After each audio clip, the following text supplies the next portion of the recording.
Lately, I've noticed something strange. We live in an era where anyone can dream big, but more and more people feel stuck. The salary is decent, the skills are there, opportunities are wide open, yet, somehow, it still feels like we're not moving.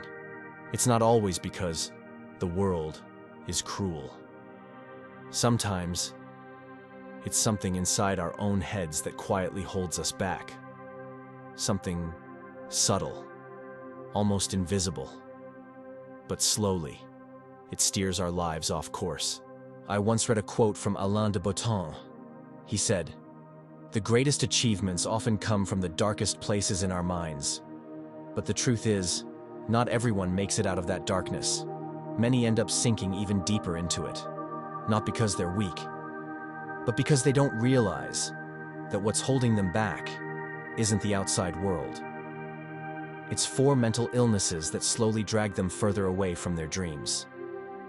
These aren't the kinds of disorders you read about in pop psychology books. They're deeper, quieter, and far more dangerous. And because they're so subtle, most of us don't even realize we're infected. Sometimes, I wonder, maybe we're not tired because the work is too hard. Maybe we're tired because, deep down, it all feels meaningless. We work day and night, but we don't know what for. We have money, but feel empty. We have titles, but no pride. We have a house, but never feel at home. And at some point, we start asking ourselves, what's the point of all this? And strangely, we can't answer. This is where the thoughts of a South Korean philosopher come in, Byung-Chul Han. He says we live in what's called the achievement society, a world that tells us to be productive, to stay busy, to keep pushing ourselves. Not because someone's forcing us, but because we're the ones pushing ourselves. We've become slaves, but willing slaves. Because they say hard work is cool, being productive is cool. To succeed, you have to hustle. But the more we chase it all, the further we drift from ourselves. If you read Byung-Chul Han's The Burnout Society, you'll come across one big idea. Modern humans are no longer oppressed by external forces, but by themselves.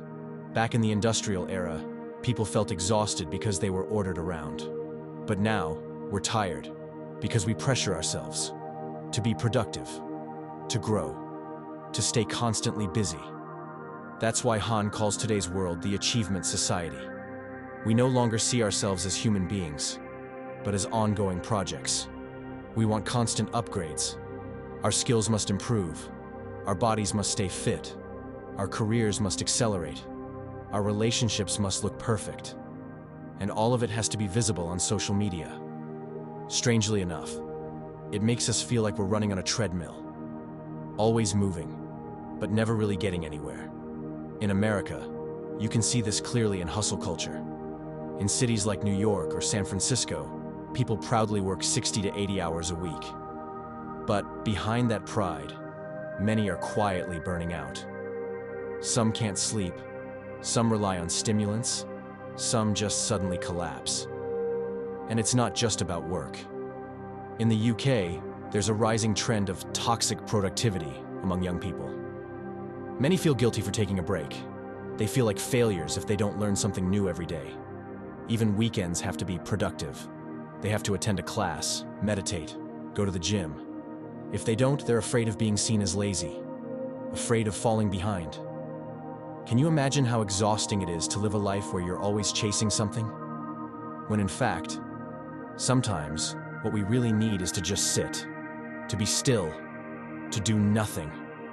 Just breathe and feel that we're still alive. Now take a look around. Maybe you don't live in a big city. Maybe you're not caught up in the chaos of Wall Street or Silicon Valley, but the impact still reaches you. We live in a world that's always online, always noisy, always demanding that we become something. And slowly, we start chasing validation.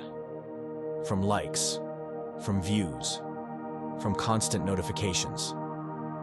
That's why so many people today feel empty. They don't know why they're doing what they do. They feel like their lives are just filled with tasks, with dreams stacked on top of each other, but never any meaning. They're tired, but they don't know why. Take Canada, for example. Stress levels among students have skyrocketed. Many of them feel like they're not enough, even though, from the outside, they look fine. Behind the academic achievements, so many quietly suffer from anxiety, overthinking, even mild depression, because their lives don't feel like their own anymore. They belong to the system, and this system is sneaky. It tells us to keep shining, to be unique, to grow endlessly, but never gives us space to fail.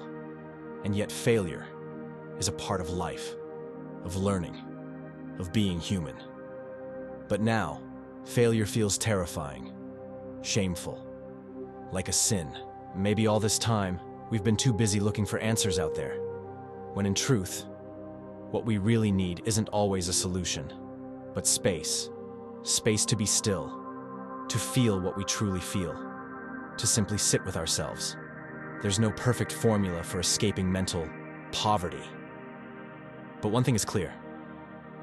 As long as we keep living in illusion, in fear, in unspoken shame, we won't go anywhere.